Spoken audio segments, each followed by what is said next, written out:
अष्टावक्र गीता के व्याख्या में आप सभी का स्वागत है। आज हम लोग अष्टावक्र गीता के पहले अध्याय का 14 नंबर श्लोक की चर्चा करेंगे। इस श्लोक में देखते हैं कि अष्टावक्र मुनि राजा जनक को क्या बता रहे हैं। श्लोक इस प्रकार है। हे पुत्र, तू देह के अभिमान रूपी पास से बहुत काल से बंधा हुआ है। अब तो आत्मज्ञान रूपी खड़ग से उसका छेदन करके मैं ज्ञान रूप हूँ, नित्य मुक्त हूँ, ऐसा निश्चय करके सुखी हो। तो बता रहे हैं कि अष्टावक्र मुनि राजा जनक को यहाँ पुत्र संबोधन कर रहे हैं। तो शास्त्रों में जो शिष्य होता है उसको पुत्र के बराबर ही मतलब संज्ञा दी गई है।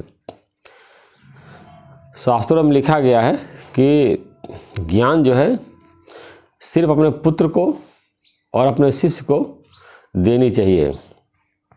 तो यहाँ पुत्र करके संबोधन कर रहे हैं। तो बताया कि देह के अभिमान रूपी पास तो बहुत काल से बंधा हुआ है। जो सबको देह का अभिमान हो गया है कि मैं देह हूँ, इसी अभिमान से सब लोग बंधे हुए, पूरे संसार के लोग जो है कि मैं देह हूँ, यही अपने को मान लिया है और यही अहंकार है और यही एक रस्सी जिससे व्यक्ति बंधा हुआ है। सिर्फ इस देह अभिमान रूपी रस्सी को काटने की ज़रूरत है और इसको गुरु काटता है।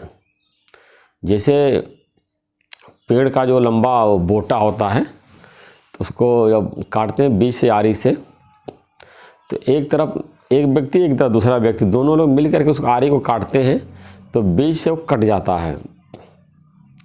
इससे जो हमारे ऊपर देहमान भी मोटा सा जो लट्ठा है, बोटा है, इसको काटने के लिए एक तरफ गुरु पकड़ता है, एक तरफ शिष्य पकड़ता है। जब दोनों लोग मिल करके आरी चलाते हैं तो ये देहमान रूपी जो पास है ये कट जाता है। अकेले कोई बैठ के काटना चाहे वो नहीं काट सकता है, इसीलिए गुरु की मदद लेते हैं। गुरु जो है अभिमान रूपी जो रस्सी को काटने में मदद करता है और हेल्प करता है। जब शिष्य भी सहयोग करता है तो रस्सी कट जाती है। अब शिष्य को क्या हेल्प करना, इसमें गुरु ग्रंथ साहब में आया है, सतगुरु सिख का बंधन काटे और सिख जो है विकार से हटे। सतगुरु जो है शिष्य का बंधन काटता है और शिष्य को जो है विकार से हटना होता है। यानी कि गुरु बताता है कि तुम देह नहीं आत्मा है, और शिष्य को जो है विकार है काम, क्रोध, लोभ, मोह, मद, मत्सर, ये जितने हमारे अंदर विकार पड़ी हुई है, इन सब विकारों से शिष्य को हटना पड़ता है। आत्मज्ञान के लिए प्योरिटी बहुत ज़रूरी है। अगर शिष्य विकारों में रहेगा, विषय विकारों में सना रहेगा और कोई मन इंद्रियों कंट्रोल नहीं करेगा, परहेज नहीं करेगा, तो गुरु कितना भी आत्मज्ञान का उपदेश करे, कितना भी उसको बताए समझाए, कितना भी कोशिश करे, उसको आत्मा का अनुभव नहीं होगा, आत्म जागृति नहीं होगी। तो शुद्ध चित्त में ही ये ज्ञान ठहरता है, मलिन चित्त में ये ज्ञान नहीं ठहरता है। तो शिष्य को जो है अपने चित्त को शुद्ध करना ही पड़ेगा, तभी आत्मज्ञान की प्राप्ति होगी। अब तो आत्मज्ञान रूपी खड्ग से उसका छेदन करके मैं ज्ञान रूप हूँ, नित्य मुक्त हूँ, ऐसा निश्चय कर सुखी हो। तो बताएगा आत्मज्ञान रूपी तलवार से ही जो देहाभिमान रूपी रस्सी है इसको काटो। बता रहे हैं कि मैं ज्ञान स्वरूप हूँ और आत्मज्ञान क्या, मैं ज्ञान स्वरूप, मैं नित्य मुक्त हूँ, ऐसा निश्चय करो। जब ऐसा निश्चय करते हैं, यही तलवार है निश्चय रूपी तलवार, कि मैं ज्ञान रूप हूँ, मैं नित्य मुक्त हूँ, मैं देह नहीं आत्मा हूँ, मैं चेतन आत्मा हूँ, मैं शरीर नहीं हूँ। इस तरह का जो है निश्चय रूपी तलवार से हम ज्ञान रूपी जो रस्सी है इसको काट देते हैं। लेकिन इस निश्चय में लगातार रहना है। ऐसा नहीं कि गुरु बताता है कि तुम आत्मा हो, अभी थोड़ी देर बाद फिर आत्मा बोल करके मौसी बन जाते हैं चाची बन जाते हैं, नानी बन जाते हैं, दादी बन जाते हैं, पापा बन जाते हैं, मम्मी बन जाते हैं, और ऑफिस में जाकर अधिकारी और चपरासी जो तरह के पद बन जाते हैं। वो आपका रोल है, शरीर का रोल, आपका नहीं, शरीर का रोल है। शरीर कहीं मामा है, कहीं मौसा है, कहीं फुफ्फा है, कहीं चाचा है, कहीं कुछ है और कहीं कुछ है, अधिकारी में उसके अलग अलग पद हैं। ये सब शरीर का है। और सारा वर्तन जो शरीर में होता है, आत्मा में कोई वर्तन नहीं होता है। आत्मा करता है, साक्षी है, चेतन। इसको भूल करके मैं करता हूँ, मैंने किया, मैं करूँगा, मैं नहीं करेंगे तो कौन करेगा, इसी टेंशन में रहते हैं।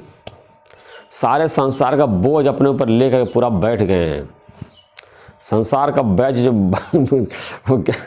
क्या होशियार, जो बैल जो होता है बोझा ढोता है, तो संसार रूपी बोझा जो है अपने पीठ पर लाद करके और ढो रहे हैं बैल की तरह जो है। आप जब बैल मत बनिए, आप चेतन आत्मा है। आपका स्वरूप जो है वो परमानंद स्वरूप है, आनंद सुख स्वरूप है। क्यों चिंता करते हैं कि ये काम कैसे होगा, मैं नहीं करूँगा तो कौन करेगा। इसी में पूरा आदमी लगा हुआ, परेशान है, रिलैक्स नहीं रहता है और अपने आनंद स्वरूप को भूल गया है, परमानंद स्वरूप को भूल गया है। बस उसके लिए सिर्फ निश्चय करना है और कुछ नहीं करना है कि मैं शरीर नहीं आत्मा हूँ। जब ऐसा निश्चय करते हैं और ये विकार से भी हटते हैं, मन जो है अभी नहीं आत्मा निश्चय कर लिया, अब विषय विकार में सब जो है अपने इंद्रियों को फ्री छोड़ दिया, कंट्रोल नहीं कर रहे हैं, तो हमारा देह अभिमान भी नहीं खत्म होगा और आत्मा का निश्चय भी नहीं होगा। तो इस प्रकार जो है जब लगातार जो है हम इस आत्म निश्चय में रहते हैं तो ये निश्चय हमारे निश्चय में आ जाता है और हम सुखी हो जाते हैं। तो इसमें एक दृष्टांत आता है। एक बार जो है एक राजा जो है गुरु के पास जाता था ज्ञान प्राप्त करने के लिए। उसको ज्ञान समझ में ही नहीं आता था कि आत्मा निश्चय करो, अपने जानो कि मैं देह नहीं आत्मा हूँ, मैं आत्मा का निश्चय करो, आत्मा में अनुभव में रहो। नहीं, उसको कुछ अनुभव उसको हुआ। तो गुरु ने राजा से कहा कि मैं तुम्हारे यहाँ शाम को जो है खाना खाने आऊँगा।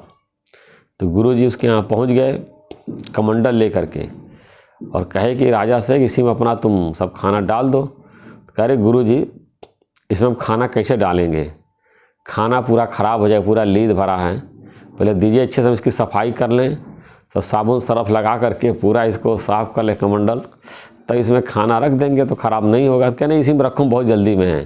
कहने इसमें कैसे रखें, हमारा खाना ख़राब हो जाएगा। तो कह रहे जिस प्रकार गंदे कमंडल में तुम्हारा खाना ख़राब हो जाएगा, ऐसे जो तुम्हारा मलिन अंतःकरण है, गंदा तुम्हारा चित्त जो गंदा तुम्हारा अंतःकरण है, ये तत्व ज्ञान जो है ये भी मेरा जाकर तुम्हारा अंतःकरण में ख़राब हो जाएगा, ये टिकेगा नहीं। तो अगर हम पवित्र लोगों के जैसे बनना चाहते हैं, पवित्र लोगों के बीच में प्रवेश करना चाहते हैं, तो उसके लिए हमको पवित्रता धारण करनी पड़ेगी। अपने को पूरी तरह से जो है शुद्ध करना पड़ेगा। जो ज्ञान के पॉइंट बताए गए हैं भगवत गीता में, अष्टावक्र गीता में और वेदांत के शास्त्रों में जो जो चीज़ें बताई गई हैं, जो विधि बताई गई, जो निषेध बताई गई हैं, निषिद्ध कार्य बिल्कुल करना ही नहीं है। अगर आप निषिद्ध कार्य करेंगे, जैसे चोरी बताया गया है, हत्या है या हिंसा है, परिस्थिति गमन है, मोटा मोटा है, अभी काम है, क्रोध है, लोभ है, मोह है, अहंकार है, ईर्ष्या है, द्वेष है, अपना है, पराया है, मेरा है, तेरा है, मैं हूँ, तू हूँ, और अपने को देह भी मान के चल रहे हैं, मैं गोरा हूँ, मैं काला हूँ, मैं पतला हूँ, मैं मोटा हूँ। इस तरह तरह की अंदर निश्चय किए हुए हैं, अब पूरी तरह से माया में बहे हुए हैं, संसार में बहे हुए हैं और अपने आप को भूल गए हैं और अपने को आत्मा नहीं जानते। तो उसी के लिए बार बार ये शास्त्र बनाए गए हैं।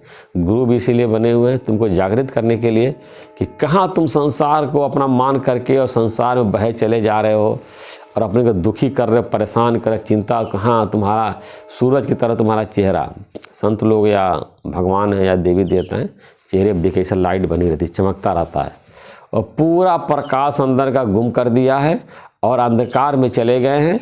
और चेहरे पर देखिए हमेशा काला चेहरा, मुरझाया हुआ, छोटा हो गया है और आँख मुंह बिल्कुल ऐसे कर लिया, अंदर का जो ब्रह्म तेज बिल्कुल चला गया है। तो आत्मा ही ब्रह्म है, ये अयम आत्मा ब्रह्म, ये आत्मा ही ब्रह्म है। जब आत्मा का निश्चय करते हैं तो समझिए ब्रह्म का निश्चय कर रहे हैं, परमात्मा का निश्चय कर रहे हैं। और आपके अंदर ब्रह्म तेज आ जाता है। तो जब बाहर से हम चित्त को जब मलिन करते हैं, सफाई करते हैं और लगातार इस आत्म निश्चय में रहते हैं तो हमारे अंदर ब्रह्म तेज आ जाता है। और जैसे देखिए संत के या महात्मा के चेहरे पर ऐसा लाइट बनी रहती है, बराबर चमकता रहता है। आपका चेहरा ऐसा चमकने लगेगा सूरज की तरह, और कभी आपके जीवन में कोई चिंता, कोई दुख, कोई परेशानी, कोई गम आ ही नहीं सकता है। आप जो है सपने में भी नहीं आएगा। जो चिंता को आप इतना दुखी रहते हैं, परेशान रहते हैं, वो सपना में भी नहीं आएगा, सिर्फ अपने आत्मा को जानने से। अब आत्मा मतलब है कि आप परमात्मा हो गए, अयम आत्मा ब्रह्म, आत्मा ही ब्रह्म है, आप ब्रह्म स्वरूप हो गए, परमात्मा स्वरूप हो गए, सिर्फ अपने आत्मा को जानने से।